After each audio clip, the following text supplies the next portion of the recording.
Katulad po ng ating nababanggit sa inyo kanina, mga kabombo, makakausap po natin ang tagapagsalita ng Manila Police District. Ngayon pong oras na ito, si Police Major Philip Ines. Kaugnay pa rin po sa latag ng seguridad. Una ay dito po sa Batang Pinoy at pangalawa, doon po sa pagsisimula na rin po ng simbang gabi at ito pong Misa de Gallo, mga kabombo. No? Ang lungsod po ng Maynila ay dyan po matatagpuan ito hong dalawa sa mga malalaking simbahan dito po sa Metro Manila, ang Quiapo Church at ang Manila Cathedral. Good morning po at welcome sa Bombo Radio Philippines, sa Major Ines, si Bombo Genesis po ito. Kasama ko natin ang ating katandem, si Bombo Ever. Major. Yes, Sir Genesis, Ma'am Ever, isang kalmado at mapagpalang umaga po sa inyo. Ganun din sa mga nakikinig at nakatugaygay sa inyong programa ngayon. Okay. Thank you so much, Major, sa pagpapaunlak po ninyo sa aming invitation na makausap po namin kayo. Unang-unang topic na nais po naming idulog ko sa inyo, ito hong tungkol sa latag po ng seguridad para po sa mga kalahok ng Batang Pinoy. Lalo ho dyan sa may Rizal Memorial Sports Complex na siya pong pangunahing host nito hong palaro, Major. Yes, nag-start po ito kahapon ng gabi, December 17 at magtatapos po ito sa December 22. Kung saan nga yung mga delegado natin dito, kulang-kulang 4,000 ito galing sa iba't ibang mga eskwelahan. At meron din tayong mga personnel dyan na nakadeploy na mga more or less mga 160 dedicated dyan para dyan. Ganun din sa mga billeting area nila. So babantayan natin yan at dito nga sa Maynila, tuloy-tuloy yung ginagawa natin dito na pagbabantay. Kasama na rin yan dito sa ating tinatawag na Ligtas Paskuhan. Yung Ligtas Paskuhan kasi natin, ito yung ating security measures para dito sa holiday natin. Okay. So simula po kahapon, sa batay na rin po sa record ho ng Manila Police District, ano po mga naitala ho nating mga insidente? Meron ho bang mga hindi ka nais-nais na mga insidente, Major? Yes, sa ngayon wala tayong mga kahit anong mga kaganapan na maaaring pumukaw sa ating kamalayan. Nakita natin maganda yung latag ng ating seguridad at tuloy-tuloy itong ginagawa ng ating mga kapulisan. Sabi nga natin, lagi tayong nakataas ang kalasag at nakaumang ang ating tabak laban sa manliligalig at balak manligalig ng ating lugar tanikalaan. Ito yung lungsod ng Maynila. Medyo marami-rami po yung mga kalahok ko dito, Major, ano? So yung bilang ho ng ating kapulisan, sapat naman kahit papaano?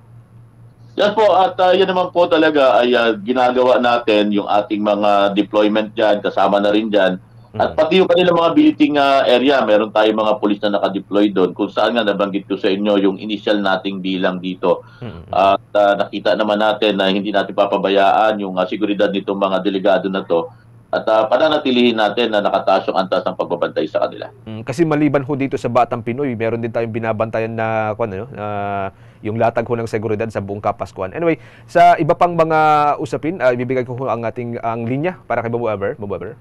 Yes, Major po. Ilan pong araw nagsimula po itong simbang gabi at 9 na araw po ito. Kumusta naman po yung pagbabantay po ng kapulisan sa mga pangunahing simbahan diyan po sa lungsod ng Maynila, maging sa Quiapo Church, yung mga malalaking simbahan po dyan, Major? Yes, Ma'am Ever, katulad po na nabanggit ko kanina, meron tayong tinatawag na Ligtas Paskuhan kung saan maaga natin itong inumpisahan.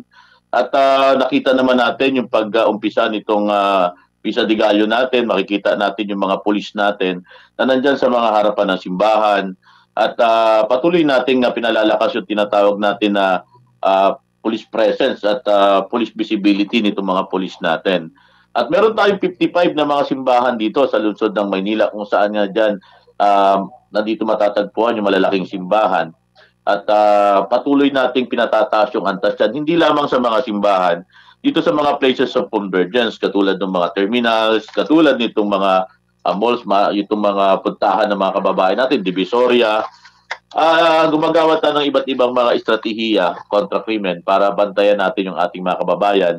At nakita naman natin na hindi kami nagkakamali sa paglatag ng ating seguridad kasi nakita natin may pagbaba yung ating 8 focus crime, particular na yung sinasabi nila na tumataas pag bare months, yung ating robbery and theft, nagkaroon tayo ng pagbaba dito at ikinatutuwa naman ito ng pamunuan.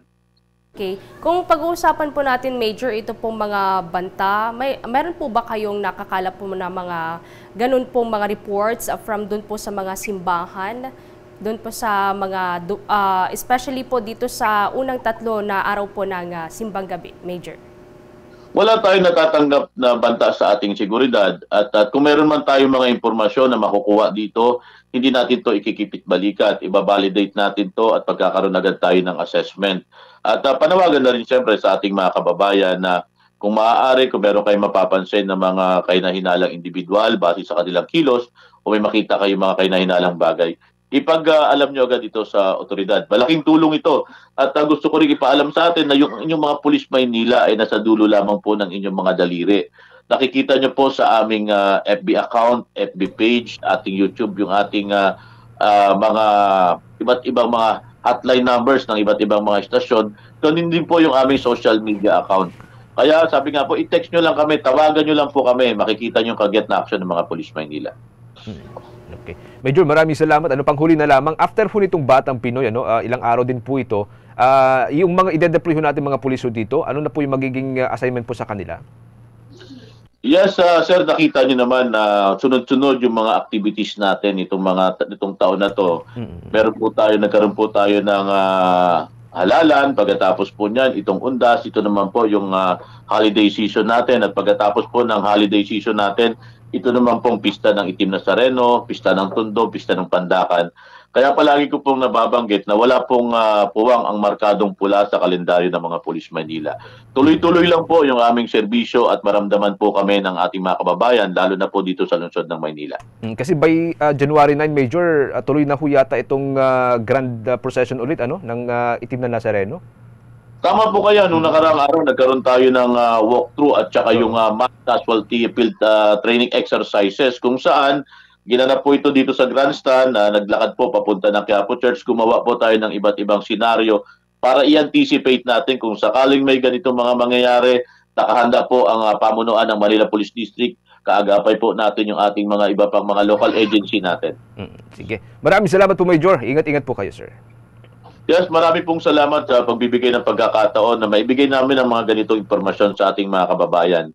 Sa ngalan po ng aming punong taga-Timon, Police Colonel Arnold Thomas Ibay, makakaasa po kayo na may iba yung serbisyo para sa ating mga Manileño. Isang kalmadong umaga po. Maraming salamat po, Major. Ang tagapagsalita mga kabombo ng Manila Police District, si Police Major Philip Ines.